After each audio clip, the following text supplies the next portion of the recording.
So I think it really does depend. The question is Harvard hard? It depends on a lot of factors. And I think when people think about that question, they tend to think about courses like, oh, Harvard must be like insanely difficult. But in reality, the courses itself don't really differ from school to school. Because like for a certain major, if you're a CS major or even pre-med, right, especially pre-med, it really can't be that different, or else you're getting different levels of like doctors from different schools, and then what's the point of that?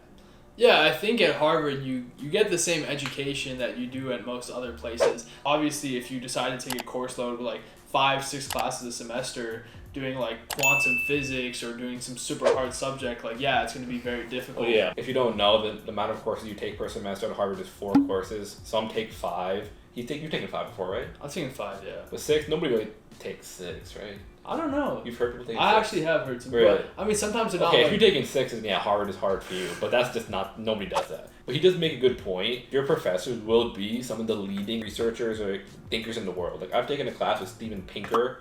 A lot of these courses, the textbook is written by the professor. But I think part of the Harvard experience, right, is trying new things, trying different things you might not normally have done. And I think that's like a really big part of the culture is trying to push yourself a little bit. I think Harvard prides itself on its liberal arts education and like all around thinking. Like we have requirements called Gen Ed requirements, and it will require you to take 4 courses in different sectors, like arts and humanities, science, technology, world, culture. Even if you are a physics major or you're pre-med, you're gonna have to take these courses in humanities and other sectors no matter what. Yeah, but I feel like some of these courses, the idea that like they force you out of your comfort zone isn't always true, right? I feel like some of these courses are not always the most difficult thing. And like, yeah, they have you take like a course that you might not normally have taken, but because you take one course in that thing isn't gonna mean that. Yeah, but it'll expose you to new ideas and a new way of thinking. Like some people, physics majors, all they do is P-sets. 20 hours of work. P-sets are problem sets, so they're just like homework, I guess. 20 hours of work on problem sets. Not much writing in terms of essays per se, but like they're gonna have to take a class on, let's say, like the Mesopotamian Empire, right? They're gonna have to write a 15-page paper on it, and like, they'll have no experience in that realm because all they've done is P-sets. So I think that you will get pushed out, even if it's one class. One class can make a big difference on somebody. I think that's fair, but what is it? How many gen ed requirements are there? There's 4 gen eds. 4 gen ed requirements, but 4 courses out of how many? Let's say you take 8 courses a year for 4 years, 32 courses, right? Like 4 courses out of that is not going to be like, you're not going to be coming out of Harvard as like 1/8.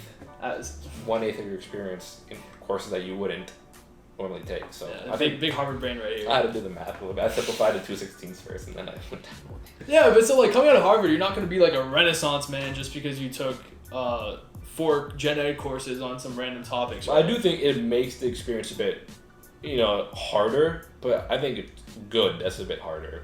But you know what courses aren't like that? Gems.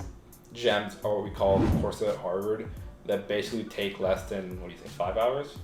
I think 3 to 5 hours, right? I would say 0 to like... Yeah, 0 to 5 hours 0 to 5 hours of work per week, and in which most people could get by with an easy A doing the bare minimum. A lot of people each semester will text each other, like, fiending for these gem courses to pad their schedule, either as like a 5th class or as an easy 4th class. They are helpful when you have like 3 really difficult, time-consuming courses, like 20 hours of work per week. Throw in a gem in there, so you can kind of just relax a little bit. You still learn a lot. You'll still do a lot of reading stuff, but it's just graded easier and they're more lenient. But I think he has something to. No, I think he said gems you still learn a lot. Like I think how much you learn in a class depends a lot on like the mindset that you do going into it. That's and like true. when you go into a gem, don't. It's like, okay, I'm kind of taking this class because I took a gem last year. Yeah. And, like, obviously you could skim the reading and not do anything. But there are some people who go to the office hours and stuff and would post in the Slack. They're very passionate about that course.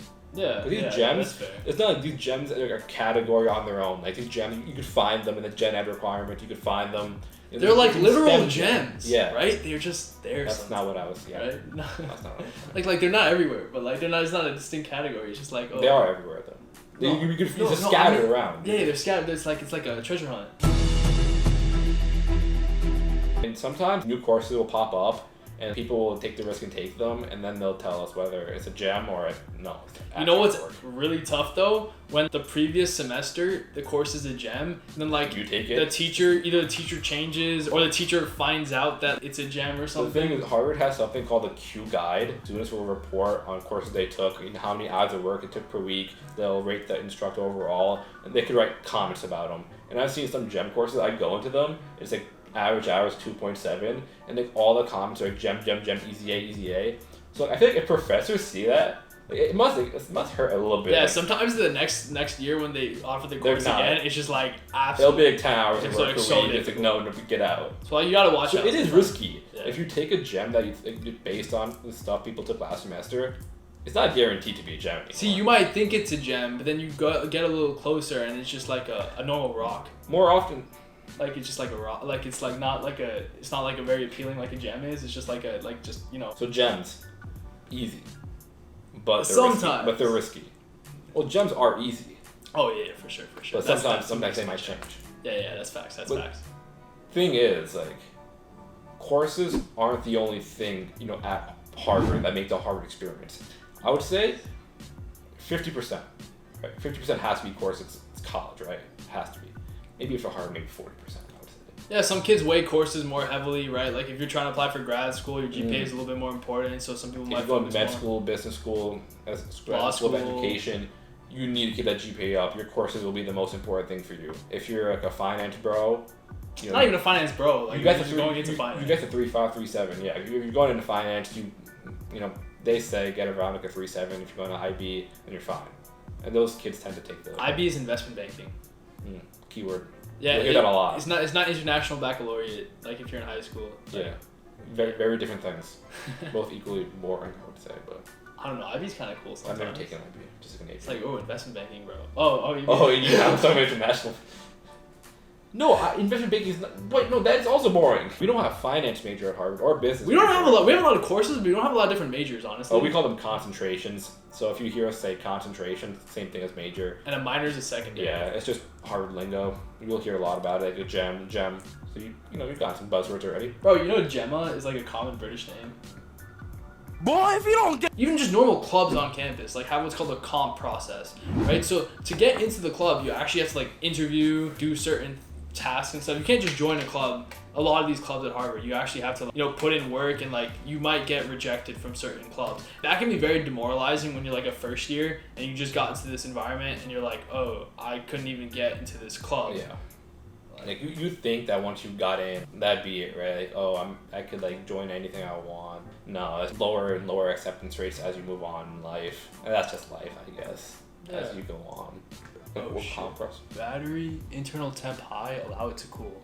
Are you shitting? On that note, I think that also brings us to the social life at Harvard, because a lot of times when you're kind of in your own head about doing well and pushing yourself, that can translate into how you interact with others. And not having like a tight-knit, close group of people you can rely on when you come to this new place, when you come to a university where you don't know anyone and where you're trying to kind of make your mark on the world, and not having a group of people who you can trust can be very difficult. They kind of tout Annenberg as this place, like this hub of diversity. Annenberg is the main freshman dining hall. That's what you say. And so all the freshmen eat there, right? And so you can meet whoever you want, and theoretically you should be able to like mix with a lot of different groups, right? And so in the beginning, like first couple of weeks of school, like yeah, that's very true, and like you get to meet new people, and it's a great conduit to be able to like form relationships, right? But once these groups, these cliques, like it's not that people are making these with bad intentions. It's just like as you start meeting people, you do tend to congregate into groups, right? Then if you walk into Annenberg, you recognize these like people who are in their own groups. It can become like a very you can kind of feel like an outcast, right? And like or if your group isn't there, like sitting there in the dining hall, you're like, okay, now what do I do? Right? You will sit down. You will try to talk to people, meet with people who will just not reciprocate the energy and stuff. But you can't let that discourage you. I think that's the biggest thing that makes Harvard hard for people, is that we take things so seriously that we get discouraged so quickly. Like if you don't get into a comp, you don't comp something, you're so easily discouraged. You can't make a friend. You're so easily discouraged because everything seen at Harvard seems like 10 times magnified in importance. When in reality, it's really not. So like Omar said, if you get in your own head about it, like, Harvard's going to be hard for you. The courses will be hard because you're suffering, you won't make friends, but you just got to understand that Harvard is like any other place where you make friends, you do courses. It's not that different. And if you look at it through the lens of exclusivity and stuff, you're going to suffer. Very astute point, Mahad. So would you say that Harvard is hard? I mean, it definitely can be, but it doesn't have to be, right? Like, yeah, it's going to be sad when you don't get into a club. You're going to get dejected when you don't get as good a grade as you might have hoped. A lot of people might think that, the glass is half full or the glass is half empty. If you're the glass half empty mentality, things are going to be tough. If you look at the downside of things are going to be difficult, right? But you know what I say? I say take that glass, chuck it against the wall, and just find a lake, right? Because you can do whatever you want. You gotta think outside the box. You gotta make your own destiny, make your own fate, and I swear things are gonna be mad easy. There you have it. Find a lake. So if you guys enjoyed this video, be sure to like, follow our Instagram, subscribe, comment below what you want to see in the future. We'll be trying to upload a video a week from now on. We'll be moving back to campus at the end of August, so we'll have a lot more exciting content for you then. We'll finally be able to introduce you to the Harvard campus bubble. But until then.